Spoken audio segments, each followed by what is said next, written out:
Quand je dis convergence des luttes, ça paraît extrêmement, extrêmement provocateur, mais ça ne l'est pas. Peut-être qu'à l'aune de l'histoire, je peux apporter quelque chose, moi, de ma connaissance intime du monde arabe et de la représentation du juif. La libération du juif et de la femme, c'est en fait la libération du monde arabo-musulman tout entier. Exactement. Quand on libère l'aliéné de son aliénation, eh bien on libère en même temps son dominateur.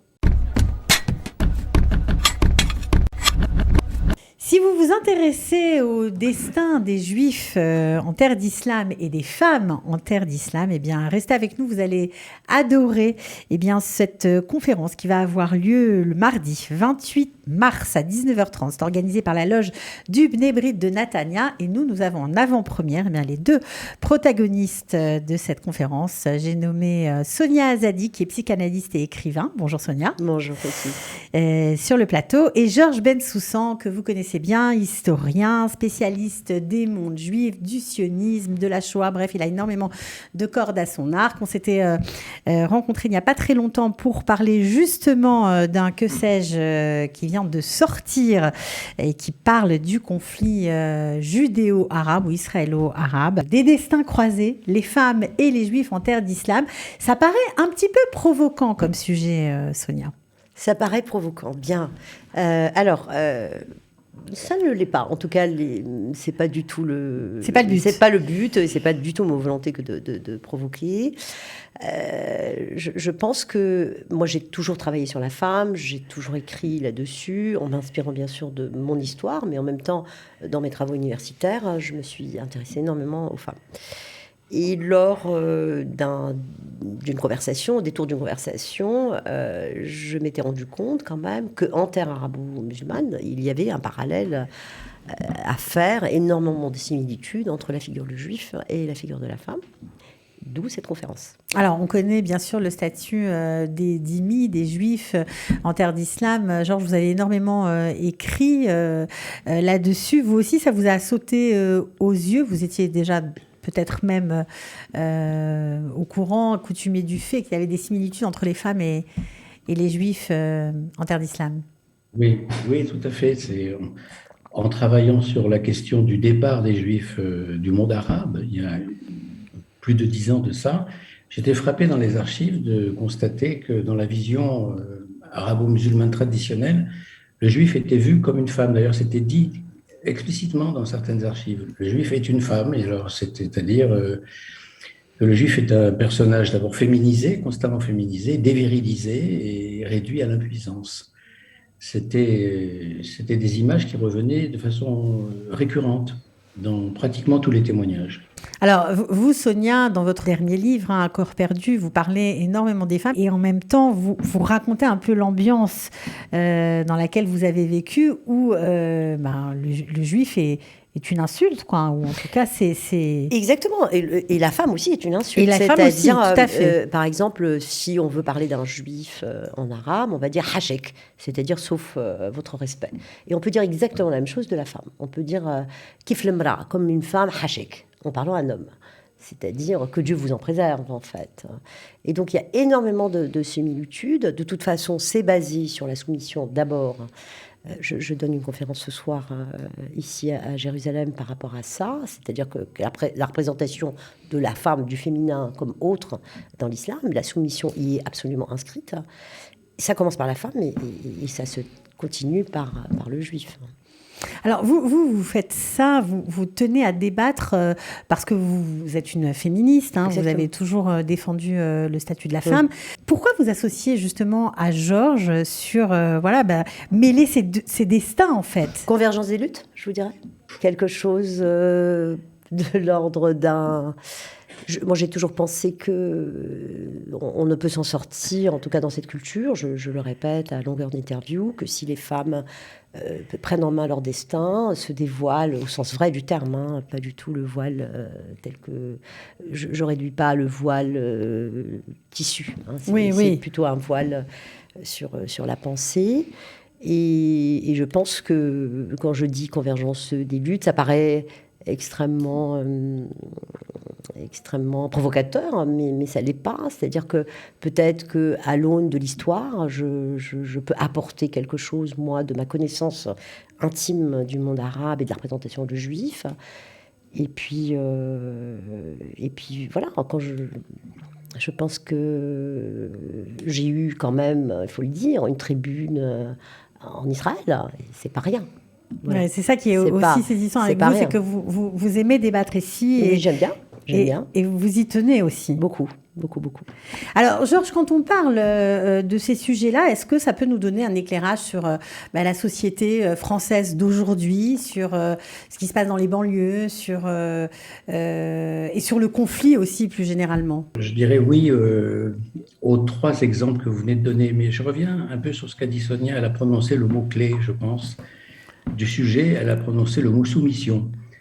On est dans les économies psychiques du monde arabo-musulman, dans des économies de servitude, des économies psychiques, de servitude, de soumission. Le pouvoir est toujours assimilé à un écrasement. Ça n'est jamais un contrat, une négociation, ça n'est jamais quelque chose qui relève du libre arbitre. Et le juif et la femme sont des êtres profondément soumis. Alors pourquoi soumis? Alors là, c'est aussi toute la psychanalyse qui a beaucoup de choses à nous dire. Et pourquoi est-ce qu'il faut traiter ce thème conjointement? Parce que la libération du juif et de la femme, c'est en fait la libération du monde arabo-musulman tout entier. Exactement. Quand on libère l'aliéné de son aliénation, eh bien on libère en même temps son dominateur. C'est-à-dire que dans le monde arabo-musulman, tous sont prisonniers de cette économie psychique de la servitude. Et les juifs, et les femmes, et les enfants, et les animaux même maltraités, et les hommes, pour finir. C'est pour ça que c'est un ensemble. C'est un ensemble. On ne peut pas simplement parler de la condition du juif de façon isolée ou de la condition de la femme. Alors ensuite, je reviens, Cathy, sur ce que vous venez de dire. Alors sur le conflit, oui, bien sûr, on en avait parlé. Vous vous souvenez, en décembre, quand vous m'aviez interrogé, j'ai dit combien dans ce conflit, la dimension anthropologique était importante pour comprendre la pérennité étrange d'un conflit qui dure depuis 1 siècle et demi. Alors que c'est un conflit malgré tout mineur, entre 2 peuples qui réclament la même terre et qui ont les mêmes droits, évidemment. Alors, comment expliquer une telle pérennité? Je pense qu'on est obligé d'en référer à des schémas culturels. Et est-ce que ça éclaire quelque chose des banlieues françaises? Oui, bien sûr. Quand on a fait il y a 20 ans les territoires perdus de la République, quelque chose nous avait frappé au départ, nous qui partions des manifestations d'antisémitisme, c'est que tous les témoins, c'est-à-dire les enseignants, qui nous racontaient ce qui se passait ici ou là, finalement, arrivait toujours à nous décrire une condition de la jeune fille, et entre autres de la jeune fille maghrébine, mais en fait de toutes les jeunes filles dans ces cités, extrêmement dégradées. Et s'il y a quelque chose d'ailleurs qui fait partie de l'omerta française, c'est le sort épouvantable qui est fait aux filles et aux jeunes filles dans ce monde qui est régi par la loi du plus fort. Alors, on se souvient effectivement, oui, de ce grand débat qui a eu lieu. Ça vous parle quand vous entendez ça Sonia, j'imagine que oui, mais ça vous évoque quelque chose que vous voulez combattre?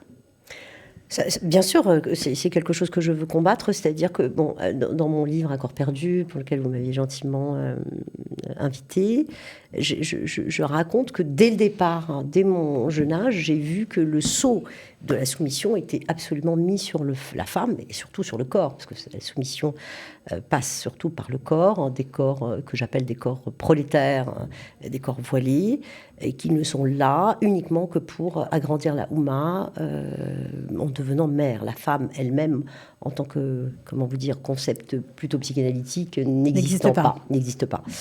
Et puis, très vite aussi, toutes ces insultes par rapport, pas que les Juifs, par rapport aux Noirs, par rapport aux enfants, comme disait Georges tout à l'heure, par rapport aux homosexuels. Il y avait quelque chose d'assez binaire entre les dominants, qui sont les mâles musulmans, et puis tous les autres, en fait. Et c'est pour ça que je me sens assez proche de ce que dit Georges et des combats pour dire ce qu'il en est de la vérité de ce qui se passe dans ces cultures arabo-musulmanes. Est-ce que vous avez un objectif avec cette conférence? Est-ce que vous avez envie de réveiller les consciences ou est-ce que vous avez envie d'aller plus loin, que ça ait des répercussions concrètes? C'est l'objectif de tout travail intellectuel, aussi bien celui de Sonia que le mien, c'est d'essayer d'éclairer, oui, effectivement, de faire avancer le débat, de combattre un certain nombre de tabous et en un mot de faire réfléchir. Ça me paraît élémentaire et en même temps, quelle vaste entreprise, je dirais, Ah ouais. parler comme le siècle des Lumières. Plus j'avance dans le travail, plus je lis, plus je me rends compte quand même que à la base de tout ça, ce qu'on dit, in fine, c'est que l'altérité dans le monde arabo-musulman n'est pas acceptée. Il y a quelque chose de la mêmeté qui est convoqué toujours, c'est soumets-toi, c'est ça l'islam, hein. Islam tuslam, c'est-à-dire soumets-toi et tu seras sain et sauf. Et soumets-toi en tant que femme, soumets-toi en tant que juif, soumets-toi en tant que... soumets-toi. C'est pas un discours, on va dire, politiquement correct que vous tenez là. Vous n'avez pas peur? Le politique, non, je n'ai pas peur de penser. Aujourd'hui, je crois que c'est ça. Et de dire votre pensée. Non, l'interdit est sur la pensée. Et moi, c'est tout ce que j'ai. La possibilité, le pouvoir de penser et de penser autrement et différemment et de dire non, il va falloir quand même qu'on aille examiner ce que c'est que l'altérité dans ces cultures arabo-musulmanes. L'autre, la figure de l'autre, est-ce que l'autre, s'il ne devient pas le même, on le tue, quoi. Simplement. Donc non, je n'ai pas peur, non. Est-ce que ce genre de conférence, Georges, pourrait avoir lieu en France? La même chose, pareillement qu'en Israël? Beaucoup plus difficilement, ça pourrait avoir lieu, mais ça donnerait lieu à des incidents et je suis presque convaincu qu'on devrait faire appel à quasiment un service d'ordre parce que ça serait perçu, vous l'avez suggéré, Cathy, comme une provocation. Parce que ça irait directement contre ce politiquement correct, qui est en fait un synonyme de mort. Qu'est-ce que c'est que le politiquement correct? C'est l'interdiction de penser, tout simplement. Exactement. Alors, ça dit quoi d'Israël de pouvoir faire un tel débat ici? Pour moi, j'ai toujours dit que pour moi, l'existence même d'Israël est extrêmement importante. Pour moi, j'ai toujours dit que c'était un fait civilisationnel et que j'ai pu, moi, femme d'origine arabo-musulmane, avoir tribune ici, pouvoir dire les choses. D'abord, c'est un grand honneur et ça me montre à quel point Israël, j'avais raison de placer Israël là où je place ce pays. Voilà. C'est fort ce que vous dites. Je sais pas, je le pense vraiment, je le penserai sincèrement. Alors, vous allez bien sûr débattre, ce sera, en tout cas c'est plutôt une conférence, le 28 mars, femmes juifs en terre arabo-musulmane, destin croisé. Vous avez travaillé longtemps sur cette conférence, est-ce que chacun a travaillé de son côté? Est-ce que vous avez élaboré une réflexion commune? Et j'ai repris pour l'essentiel ce qui fait la trame de la condition juive en terre arabo-musulmane. La condition du juif en terre arabo-musulmane, c'est-à-dire le statut de dhimmi que vous avez évoqué tout à l'heure. Et en même temps, je me suis interrogé, une deuxième partie de mon exposé, sur les structures du pouvoir qui sont basées sur la servitude et la soumission, et comme l'a dit Sonia tout à l'heure, l'impossibilité d'accepter l'altérité, et j'ajouterais même l'impossibilité d'accepter l'égalité. Puisqu'il n'y a pas d'égalité entre musulmans et non-musulmans en terre d'islam. Alors là, on sort de la question de la femme, c'est la question du juif et donc du non-musulman. C'est à partir de ces deux axes-là que j'ai tenté de bâtir cet exposé. Qu'est-ce que vous espérez qu'il se passe pendant cette conférence? Est-ce que vous espérez d'abord, moi j'imagine qu'il y aura bien sûr du monde, mais vous avez envie d'avoir un échange avec le public sur ces thèmes-là? Il y a beaucoup de juifs qui viennent bien évidemment des pays du Maghreb, qui ont choisi de vivre ici. Est-ce que c'est important pour vous d'avoir cet échange-là? C'est très très important, oui, bien sûr. C'est surtout les questions du public, l'échange avec le public qui nous intéresse au premier chef. Georges, vous aussi? Ah oui, profondément. C'est souvent d'ailleurs les parties les plus stimulants, c'est précisément ce qui vient du public, parce que ça peut d'abord remettre en cause un certain nombre d'affirmations lors des exposés, et puis ça fait avancer la réflexion de tous. Bon, écoutez, nous, on était ravis de vous avoir aujourd'hui, en tout cas en avant-première de cette conférence qui aura lieu, je le répète, le 28 mars à Netanya. Un coup de chapeau au Bnei Brit, à son nouveau président qui a organisé la conférence. Voilà. J'espère que vous serez nombreux. Je mettrai sous la vidéo, bien évidemment, les coordonnées pour réserver et pour venir assister bien à votre échange qui va être, j'en suis sûre, passionnant. J'imagine que vous réexpliquerez évidemment le statut du dhimmi pour ceux qui sont passés à côté ou ne connaissent pas profondément, mais je pense que vous allez rappeler tout ça. Ah oui, tout à fait. Je vais commencer là-dessus. Ouais, ce sera le Ouais, début de ouais. votre intervention. Ok, bon alors en tout cas, merci d'avoir été avec nous. Merci à vous, merci pour votre Et invitation. puis, Merci, Cathy. à très bientôt. À très bientôt. Merci Cathy. À bientôt.